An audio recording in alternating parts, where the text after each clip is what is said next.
বলে আম্মা জান আয়েশা এরকম ঢেকির মধ্যে যখন আটা এরকম ভাবে বের করতো, এরকম আটা বের করতে করতে আয়েশা মাঝে মাঝেই আটা আর পাশের মধ্যে ঘুমায়া যাইতো, আর এইদিকে ছাগল এসে সব আটাগুলা খেয়ে যাইতো। আয়েশার কোনো হুঁশও থাকতো না, অনেক দুর্বল ছিল, কাজ করতে করতে মাঝে সেই জায়গার মধ্যে উনি ঘুমায়া যাইতেন। কন্যা সুবহানাল্লাহ। আম্মা জান আয়েশা ছিলেন খুব দুর্বল একজন মানুষ। আল্লাহর পয়গম্বর জিহাদের ময়দান থেকে আসার পর তাকায় দেখে আম্মা জান আয়েশা ঘুমায়া গেছে। আল্লাহর পয়গম্বর জিহাদ থেকে চলে আসলেন, আসার পর আম্মা জান আয়েশাকে ডাকলেন না, না ডেকে আল্লাহর পয়গম্বর নিজ হাতে রুটি বানাইলেন, নিজ হাতে তরকারি বানাইলেন। রুটি আর তরকারি বানানোর পর আম্মা জান আয়েশাকে ডাক দিয়া বলেন, আয়েশা ওঠো, এখন একসঙ্গে আমরা খাবার খাবো। আস্তে বল সুবহানাল্লাহ। আম্মা জান আয়েশা চোখের পানি ফেলাইলেন, আম্মা জান আয়েশা চোখের পানি ফেলাইলেন, ডাক দিয়ে বলি ইয়া রাসূলুল্লাহ, আপনার মতো স্বামী হয় না।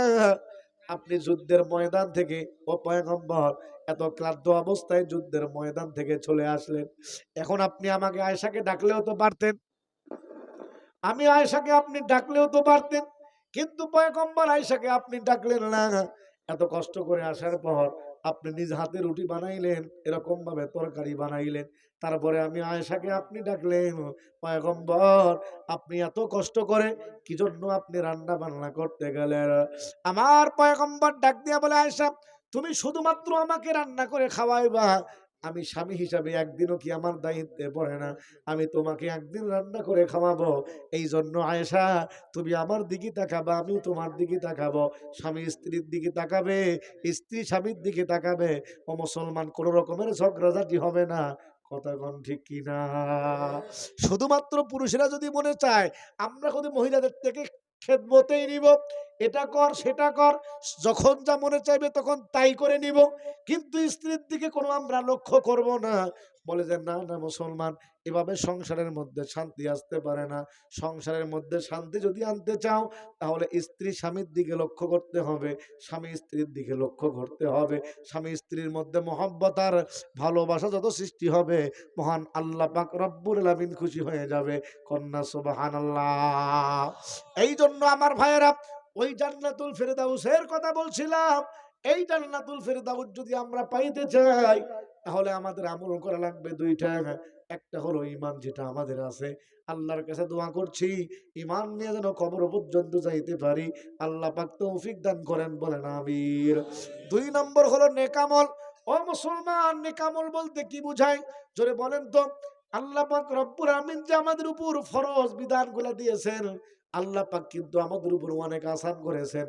বলে হুজুর কেমনে আসান করলেন? জোরে বলেন তো মুসলমান, রমজানের রোজা রাখা ফরজ, এটা কি প্রত্যেক মাসে রাখতে হয় নাকি বছরে এক মাস? আল্লাহ পাক বিধান দিয়েছেন যাকাত ফরজ। ও মির্জাপুরের মুসলমান বলেন তো, যাকাত কি প্রত্যেক মাসে দিতে হয় নাকি বছরে একবার?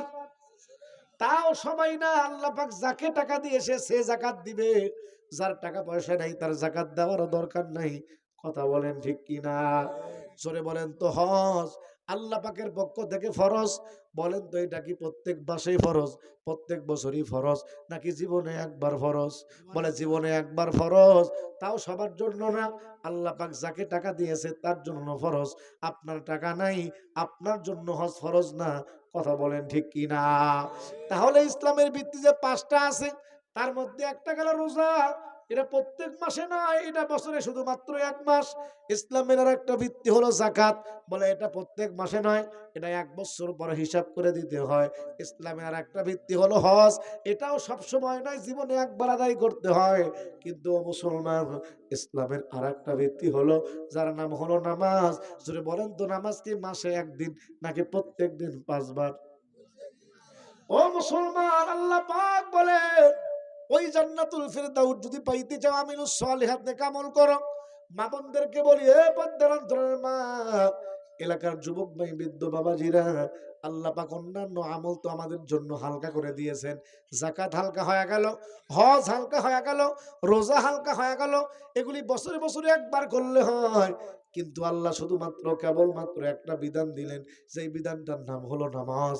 ও মুসলমান, এই নামাজ যদি 100% আমরা ঠিকভাবে আদায় করি, আল্লাহ পাক বলেন আমার কোনো বান্দা যদি 5 ওয়াক্ত নামাজ গুরুত্ব সহকারে জামাতের সাথে হক আদায় করে, আমি আল্লাহ পাক রব্বুল আলামিন নিজ জিম্মাদারিতে আমার ওই বান্দাকে জান্নাতে পৌঁছায়া দিব।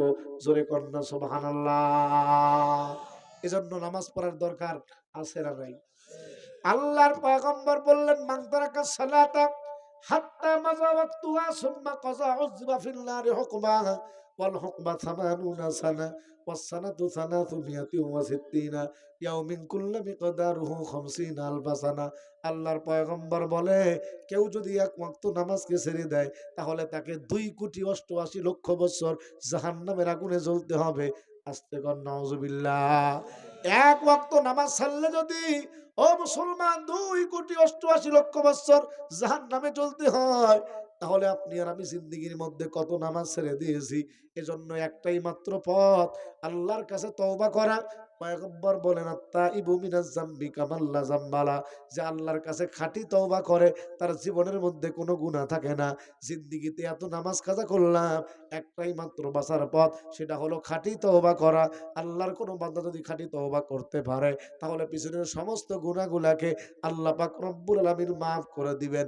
জোরে কন্না সুবহানাল্লাহ। এজন্য আমার ভাইদেরকে বলছি, মা বোনদেরকে বলছি, জান্নাতুল ফেরদাউস যদি পাইতে চাই, 1 নম্বর ঈমান যেটা আছে এর উপর অটল থাকতে হবে। 2 নম্বর আমিলুস সলিহাত নেক আমল খুঁজে খুঁজে, বিশেষ করে ফরজ যে সমস্ত বিধানগুলি আছে এইগুলি আদায় করতে হবে। 5 ওয়াক্ত নামাজ ফরজ, এইগুলি আদায় করতে হবে। বলে পর্দা করা ফরজ, এটা অবশ্যই আদায় করতে হবে। আমার ভাইয়েরা, এই সমস্ত ফরজ বিধান যেগুলি আছে, ওয়াজিব বিধান যেগুলি আছে, এইগুলি ফলো করে চলবো। আল্লাহ পাক বলেন বিনিময়ে মালিক তোমাদেরকে জান্নাতুল ফেরদাউস দান করব। সবাই জোরে কন্যা সুবহানাল্লাহ। আল্লাহর কাছে দোয়া করছি আজকের এই সংক্ষিপ্ত সময়ের ভিতরে কনকনা শীতকে উপেক্ষা করে আপনাদের সামনে যে সমস্ত আলোচনাগুলি করেছি, আল্লাহ পাক যেন আমাদের সকলকে আমল করার জন্য তৌফিক দান করেন। সবাই জোরে বলেন আমিন। আর জোরে বলেন আমিন। আর দেরি করছি না, এখন সমস্ত মর্দে গানের জন্য দোয়া করব।